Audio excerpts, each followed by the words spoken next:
Hi guys, welcome to Math with Mr. Huston. Today we're in section 4-4, simplifying fractions.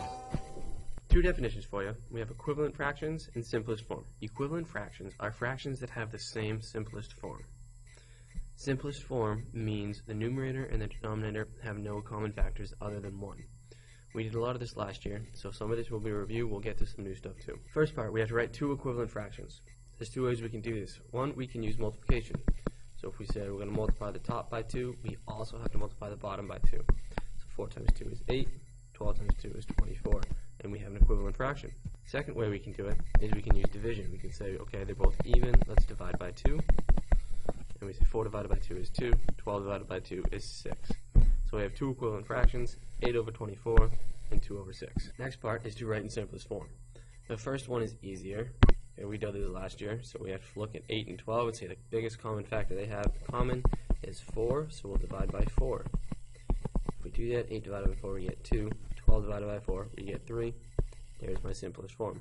Here, this one's a little more tricky. We have no numbers in it, we just have variables. So what we do is if we think back to what we know, anything over itself, so 2 over 2, that's equal to 1. 3 over 3, that's equal to 1. So what's the difference between, we have x over x? What's that going to equal? It's also going to equal 1. So x over x, those we can just say cancel out.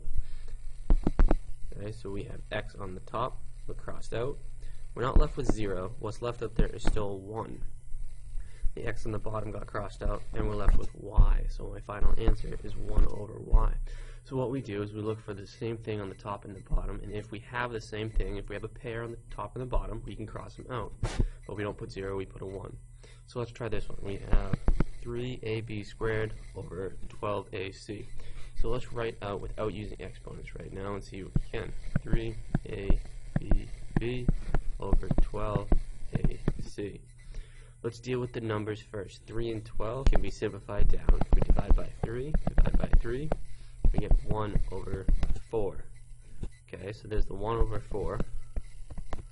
Okay, and then we have a, b over a, c. We look, we have a pair of a's, we can cross those out. We have b and b on the top, and we have c on the bottom, no other pairs, so we have to leave those. So if we say b squared over c. And again, this isn't simplified because I have a 1 right here. A 1 in a problem with multiplication doesn't make a difference, so we don't want to put it in. So my final answer is just going to be b squared over 4c. And we simplified that.